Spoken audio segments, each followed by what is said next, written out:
Hello and welcome to my channel. I have read the books, I've watched the videos, I have read the articles. I've done all the research so that all you have to do is play this video, listen and learn, and then start to save some money. I'm tired of people telling me, well, don't buy name brand. Stop buying your coffee out, as though that's why I'm having trouble saving money. That's not the reason, folks. Let me give you some real practical tips you can use to save money right now. Let's start with the basics. Needs versus wants. This can really be kind of confusing and hard. I would say if you wouldn't buy it if you were in an emergency situation, then it is not a need. Imagine your loved one is in the hospital and you are sending all of your extra money actively to the hospital in order to keep them in the hospital, because that's what you have to do overseas. You don't just get a bill later, you have to pay by the day. If you would not spend that money in that intense of a circumstance, then it's not a need. Now, I'm not saying you live like that all the time. Living high stress as though it's an emergency situation isn't the solution, but I am saying it can be a filter to help you determine between wants and needs. Because our flesh will try to trick us. Society and marketing will try to trick us. Don't be influenced into something you do not need. Stop keeping up with the Joneses. They do not care about you, so why do you care what they think? Rather than trying to keep up with the Joneses, try to keep up with the person that you want to be, because it is almost certainly different than the life the Joneses are living. Do what serves you in the long run, and that is financial freedom, people. But they'll never take our freedom! Deny yourself now to have the life that you want. You can try keeping up with them with the newest car, which I'm going to get into, but trust me, it will never be enough. Also, don't give in to fear-mongering. I made a video on this, but one of the leading marketing tactics is to tell you that you have a problem and that their product is going to fix your problem. You don't have a problem. Their product is not some magic solution. And if you're going into debt to get it, then it's certainly not helping you. That fear-mongering tactic is everywhere. People selling health food products, people selling fitness programs, people selling cleaning products. You don't have a problem. You don't need some special product. And you don't need their one-stop shop for all of life's solutions. Happiness waits at the Stuff Mart. All you need is lots more stuff. So, if I buy more things, that will make me happy? If you're new here, please consider hitting subscribe. I promise I'm a nice person. Let the algorithm know I exist by hitting like, share, subscribe, and help my channel out just a little bit. Here's my last mindset tip. Pretend you didn't even get a raise. It's the new year. A lot of people got raises. I would forget you ever got one. Look back at those old tax returns and remind yourself you used to live on so much less. The way forward into a life of financial freedom and being able to be that financially generous person you've always wanted to be is by controlling your spending right now. So forget you got a raise, keep all of your budget the same, and then every little penny you're making extra funnel straight into your bank account. Look back on what you lived on last year. See if you could repeat that. If there's not a medical need that has gone up, and if it's not directly related to tariffs, increased food costs, then it is something you could cut out. Living without is not a bad thing. I actually think it's a wonderful muscle for you to grow. Imagine delaying gratification increases the joy on that future purchase. Sometimes just adding something to the cart but not actually clicking purchase is enough to give you the in-the-moment oxytocin boost without hitting your bank account. And then if you didn't forget about it in 3 to 5 months, then that's something you can think about buying. If you need it still at the end of the month, then that's something you can think about buying. Give yourself an end date, and if that product is still actively in your mind as a need, consider it then. But a lot of times you'll forget about it. So just delaying purchasing will help you decide what's a need versus a want.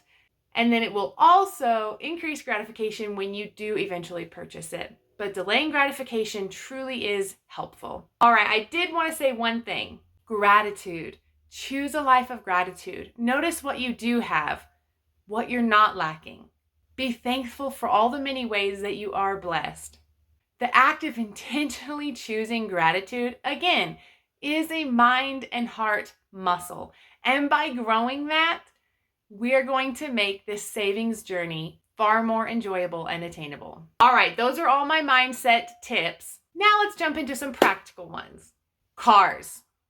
Oh my goodness, car debt in the United States is astronomical. I was talking to someone the other day and their car payment was $723. What? $700 plus dollars? What are you buying? What are you driving? What if you wreck? Do not buy new. If you're in a car payment that is too heavy for you, get out of it. Shop around for car insurance. And lastly, consider sharing one car. I know this is hard. Trust me, we did not have 2 vehicles in our marriage until our 7th year of marriage. That's a very long time to share one vehicle or drive public transportation. I got really good at walking to the library, using the stroller, walking to parks, and coordinating with my husband on the day-to-day tasks. Trust me, it's a lot less of a mental load to have 2 vehicles, but for all those years, we saved on car insurance, we saved on car payments. In that time, we also did all of our own car repairs. It was such a headache. I'm not saying it was easy. It's not for the faint of heart. Every shop has that guy that looks like this. That's me. Andrea. We did any house repairs, appliance repairs, car repairs, all using YouTube and Google. It wasn't easy and it was a lot of headaches. But that's an easy way to save an immediate $300 and then only to spend the cost of parts. You have to decide for yourself what season you're in. One example I'll give you about investing versus repairing is a lawnmower. The rental home we're in, we have been in for almost 5 years, which is absolutely fantastic. This is the longest I've ever lived in one home my entire life, including my childhood. I am so grateful for our little yellow home. But when we moved here, we needed a lawnmower, so we bought an electric one on Facebook Marketplace for a very affordable price, and instead of regularly buying gas, we bought an extension cord one time, and that has worked for 5 years. But it eventually broke. There was melted plastic, sparks, and the thing never turned back on. So my husband talked to his dad. His dad has owned a Honda motor lawnmower for like 15 years or something crazy like that. He talked to our neighbor. Our neighbor also has owned his Honda lawnmower for decades. And so my husband thought, you know what, maybe at this point in our lives, since we know our next goal is to purchase a home eventually, the next goal would be a lawnmower that we can mow that home with, and we still, of course, need it here in our rental. The grass has gotten so tall, you guys, that my kids are playing lions and stalking each other because they're able to hide in the grass. We have got to get this lawnmower solution ASAP. Mufasa? Simba? But anyway, so he finally found a Honda lawnmower on Facebook Marketplace for $150 and took it to a mom and pop shop mechanic to have it tuned up and checked out while he was still able to return it if he needed to. It was literally a mom and pop shop. The mom opened the door and the pop is doing the repair, and they're closed on Sundays. But they're able to affordably get this lawnmower in tip-top shape, which would mean for under $200, we have an amazing mower that will hopefully last us another 15 to 20 years, just like it has for his parents. Comparing this online to $600 to $800, I think that was a great purchase. We could not have afforded that 5 years ago when we first moved into this home, which is why we went with the electric mower, and we didn't need to buy gas. Plus, I felt like it was a more environmentally friendly option. However, in the long run, it just didn't last. And it was not something we were able to repair on our own. So again, you have to make these decisions for yourselves based on the current season that you are in. This is one thing that you could consider a mindset shift, but really it's just a rule. This rule is firm. You do not use credit cards. The Klarna things where you buy now, pay in installments, where there's supposedly no interest rate. The way these work is tricking you into feeling safe to spend more money and then trapping you into that purchase for a much longer period of time. They make the purchase feel safer so that they'll make more money through more purchases, but all it's doing is giving you a false sense of security when your budget doesn't actually allow for that purchase. Simplify gifts. My husband and I are very lucky. My birthday is in April, his is in May. So around the time of Father's Day and Mother's Day, we've already recently been celebrated. So we keep it very simple. Usually just a card or a card and some flowers or a card and a treat. And that works really well for us. Birthdays is always only one gift, and then Christmas, usually not more than 3, max 4. For my husband and I, that is one main gift and a gift or 2 to act as stocking stuffers or gifts to go along with the main gift. One year I bought my husband an affordable guitar. It came with the carry bag, extra strings, picks, things like that, the capo, a tuner. All of those things became stocking stuffers, and then the guitar was what he opened, and then I only bought one other gift. So his whole Christmas cost less than $100 because I bought a budget guitar, but he still had a lot of joy opening up all his gifts. And mine was pretty similar. I got this Amazon Fitbit one year, and that was about $60, maybe $70 after shipping and tax. And along with that, he gave me a pair of dumbbells. And then my stocking stuffer was a few running gels from Walmart. For our kids, we tend to keep things really, really simple because they get shipped stuff from grandparents, aunts and uncles, and our neighbor. They are an older retired couple, and they treat my kids like their grandkids. It is the sweetest thing you've ever seen in your whole life. But because we know they're going to get loved on, we try to find the one thing they would be disappointed if it wasn't under the tree, and that's what we buy. So we know for sure they're getting the one thing they've been dreaming of and talking about right before bed, but we don't buy a ton. That and stocking stuffers, together with what they're getting from aunts and uncles, is usually enough, but I'm not opposed to buying up to 3 gifts if less is getting mailed that year. But not even just our family. Think about teachers' gifts, gifts for people in the office, gifts for your kids' friends' birthday parties. I shop on clearance. I'm not afraid of getting just one item. I'm not afraid of reusing gift bags or gift paper. And a lot of times the kid in that moment is opening so many presents from all of their friends, they're not thinking, how much did this cost at Walmart? And they're certainly not comparing one gift to the other. Of course, there's going to be something they're more excited about, and it might be your gift, but it might not. So you pick the budget that works for you and honor it. One of the ways I save money is I buy bulk blank cards and then I personalize them, and I always write a really thoughtful note. I found that whenever I go through my memory box, the cards I take the time to reread are the ones that have a lot of writing inside.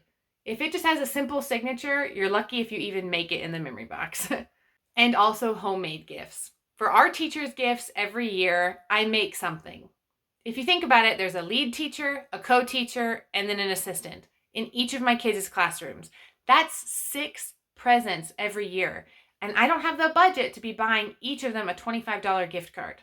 That's $150. Plus, you usually don't give just the gift card. You add other things to it.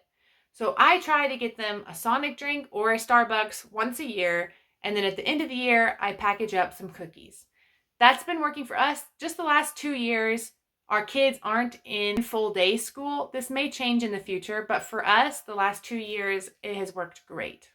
And speaking of presents, I did want to say our kids get overstimulated if they have too many toys. I try to keep up with toy declutters if too much is coming into the house, and be aware of the confetti toys that just get tossed around, dumped out while they're searching for what they really want, or filler toys that are just left over from Easter eggs, or stocking stuffers, or knickknacks from car rides, Happy Meals. These type of cheap toys really add up, but don't actually give any constructive benefit. So what I've currently done is I have a trash bag in the mudroom, and anytime I find some of these items, they go into that bag, and then when the bag is full, it will go to the thrift store. I find just having a bag or a box out like this gets me in that mindset of, do I truly need this? Is this serving me? Or am I constantly just dusting it off, restoring it, reorganizing it, and wasting a lot of time for something that's not benefiting me. I also simplify birthday parties. In addition to what my husband and I get each other, I would even say the parties we've held for our kids have been pretty streamlined. We use the same happy birthday banner in our home for all of our birthdays, the same happy birthday cake topper, and then I personalize that with like little Paw Patrol toys, colored candles, frosting and sprinkles, and then fit it to the theme of my kids' birthday party. We've done dinosaurs, we've done Paw Patrol more than once. We love piñatas, so that is something I usually do. But I don't think I've ever spent more than $50 on a birthday party. Again, this can be different for your budget based on the ages of your kids. Our local gymnastics studio does an hour and a half of playtime for parties, kind of open gym style, and it's $150. You still have to buy a cake. But when I threw a birthday party for my son while traveling in the Midwest, of course I didn't have the supplies or the ability to cook a cake. So I went to Walmart and I actually got one on clearance. Stuck some toys on top, some colored candles, and my son felt so special. Instead of stressing your kids out with all these extra toys, take them to the library. You yourself go to the library. If a book is popular enough that it's made it to the top charts on Book Talk, your library likely has it. If not, look at the library's app. My library uses the Libby app, and I have more than enough reading material. I also just recently found a fan fiction book online. It was the size of a novel. I have read it through 2 times. I loved it so much I did a whole video on it. I used to have a Bookstagram, but it sadly got hacked and is no more. But I just couldn't help it. I had to make a book review on this book. So if you're looking for a good enemies to lover, happily ever after book, I'll leave it in the description. And also, if this is serving you in any way and giving you some beneficial tips or making your frugal life feel more relatable, please click subscribe. I would love to have you join the family. We have streamlined our cleaning products. I got really tired with everyone talking about these toxic chemicals, the scents. You need this degreaser to suddenly have a clean home. This is the secret to having a spotless home. The secret is work. The secret is elbow grease. The secret is putting in the time to keep it clean. My cleaners are a dish soap.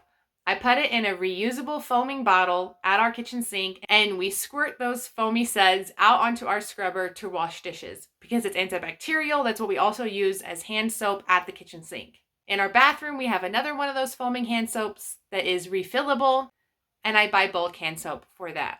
For our surface cleaners, we use hydrogen peroxide. It is completely non-toxic. Your kid could literally swallow it and be totally fine, but it kills flu, RSV, COVID, E. coli, salmonella. If you need to be worried about it, hydrogen peroxide kills it. And it's $1 a bottle. There's no fragrance, there's no colors. Not that I actually think those things are bad. I think some of this is marketing, so that we'll buy the premium version. But do with this information what you will.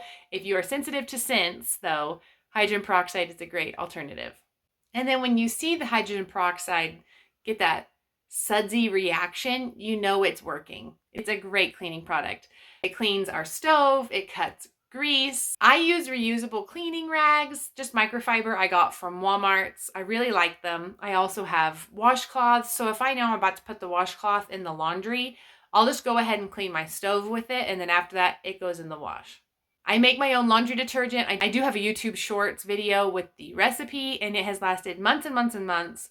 It has my clothes feeling very, very clean. The only other thing I have beyond what I've just listed is I do have a Clorox mold and mildew spray that I'll keep in the basement on a top shelf so my kids can't reach it. And that's what I use when I deep clean my tub or deep clean the toilet in the bathroom. So I do use hydrogen peroxide a lot of the time. When it needs a little extra, I use the Clorox. Not together though, don't ever mix chemicals. If you're on a really tight budget, consider not buying single-use items. I would consider this plastic wrap, tin foil, parchment paper, paper towels, and the like. These things are so convenient, but they get thrown away. You're carrying your money and throwing it into the trash can. Let's not do that. If you're on a tight budget, stop buying single-use items. We even reuse our Ziploc bags. I'll wash and reuse them. Over time, we did replace our plastic Tupperware with glass because my husband was taking his lunch to work and then microwaving it and didn't want to microwave it in a plastic container. So again, there are some ways that we spend money and some ways that we save money, and that is different for every family. I just saw a YouTuber's video about hex-clad pans, if I'm saying that right. About hex-clad plant. Of course she had a discount code. Of course there was some crazy sale. You're still spending a lot of money. Go to a thrift store, go to a garage sale, and buy cast iron. If you do not have a glass cooktop, these will work great for you. If you have glass, you have to be kind of careful. They last absolutely forever. They very rarely stick. They're very easy to clean and care for it. Just watch a YouTube video on how to do it, but these pans will last generations. I waited a long time for this.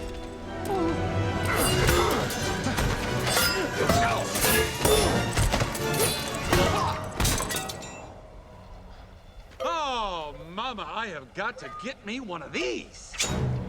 You never see a Teflon pan at the thrift store in good shape. It's always because it's banged up, scratched up, and sticking. But I have found it's almost hard to come by a good cast iron pan sometimes because people hold on to them for generations. Plus, they're the same price as these name brand pans. They're just going to last you forever. So really consider the cast iron, and that's my 2 cents. All right, in the kitchen, if you're looking to save money on cooking, which I think a lot of us do, second to our rent, it tends to be one of the more expensive monthly budget items. You can shop around for health insurance, life insurance, car insurance, but groceries, it's a little harder. You have to eat. Your kids need nutrients, and so do you, moms. Time to get your life together. We do frozen veggies, frozen fruit, in addition to bananas and apples, the basics. The only packaged snacks I buy are 1 box of graham crackers a week. Beyond that, I make all of our treats. I'm lucky that I get to be a stay-at-home mom. I know not everyone can afford it, but by doing these cheap snacks, we're able to afford one income. I make muffins, bagels, breads, tortilla, naan, pizza, hamburger buns. If you need one recipe to make 1,000 different options, I have a video for you. It is literally magic. And also a muffin recipe that's really similar. I whipped this up in, I want to say 6 minutes last night. Stuck it in the oven, sat down with my kids for a Disney nature video about flowers, and then we all ate warm apple cinnamon muffins straight from the oven. It was an incredible family night, and it cost us less than a couple dollars. Don't buy cheese.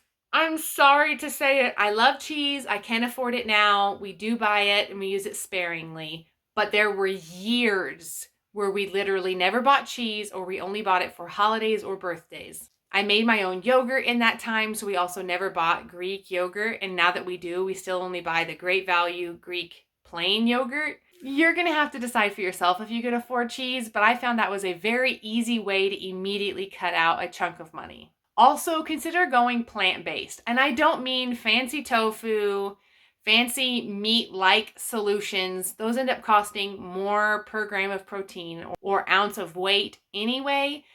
But consider going plant-based. Look up Indian restaurants. What do they serve? Chana masala? That's chickpeas. That's cheap.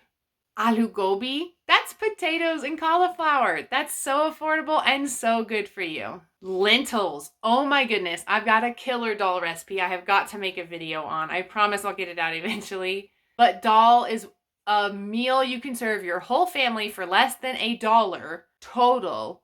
It is dirt cheap and absolutely delicious. It is still one of our favorite meals to this day. If you don't want to go plant-based full-time, consider going meat-free 2 days a week. For those 2 days, you do not eat any meat. When you do eat meat, use half of a pound or 1 chicken breast.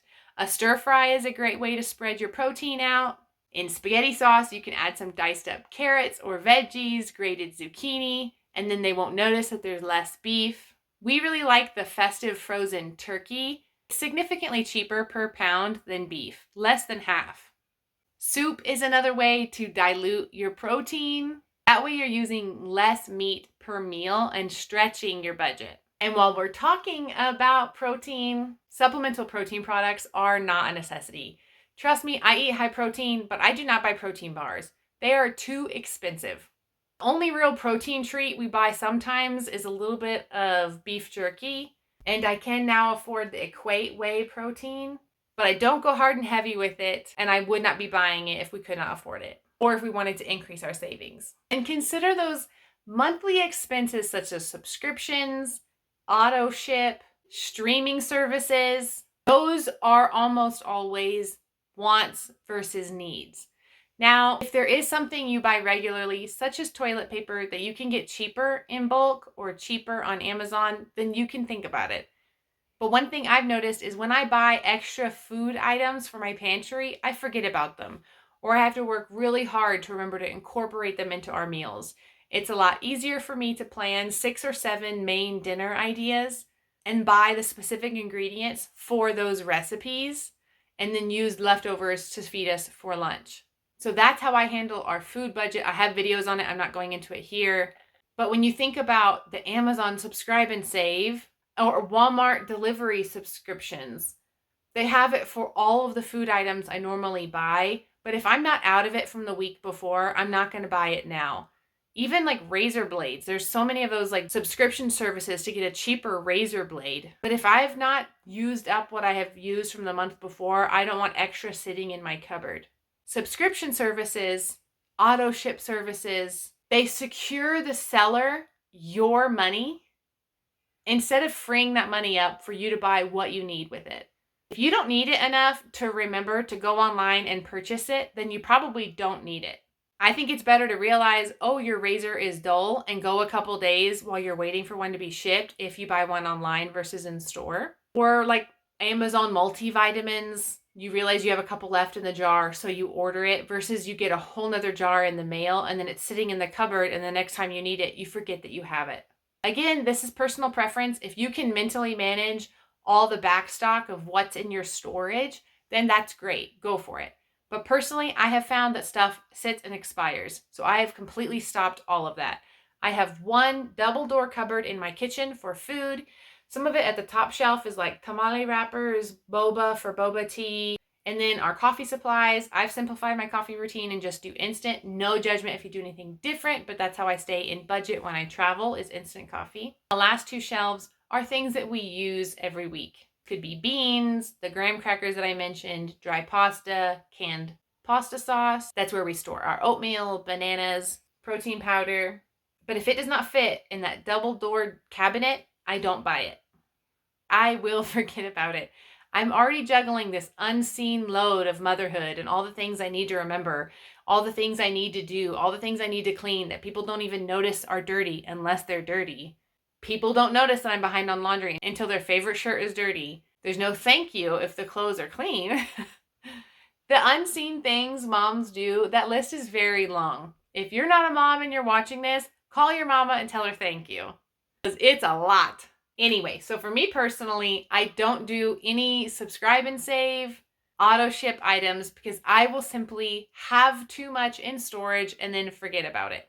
Now, streaming services, we do Disney Plus and YouTube. We use YouTube the most. I feel like I could almost get rid of Disney, especially now that we have a Roku channel and it has some other free options.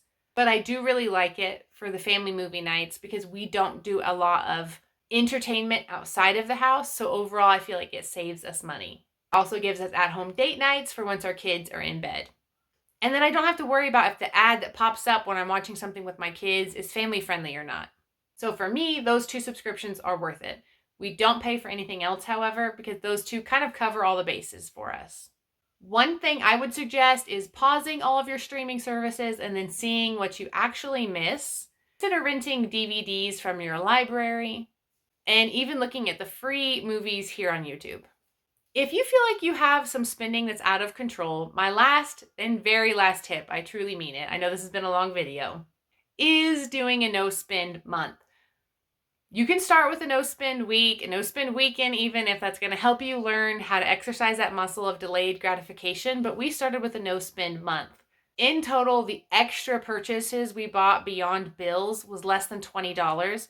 So we saved the baseline we always save, the extra from my husband's raise because we pretended like he hadn't gotten one, and then the extra from the no spend month. And the extra from the no spend month, I want to say was $1,100 or $1,200. You'll have to go back and watch that video because I actually don't remember the total. But that was all extra savings beyond what we normally save. That month, we didn't have any emergency expenses such as urgent care or a breakdown in the car. So we were able to significantly save, but we did all get sick and I needed to buy cold medicine galore, as well as a few quick cook items because we didn't eat out that month.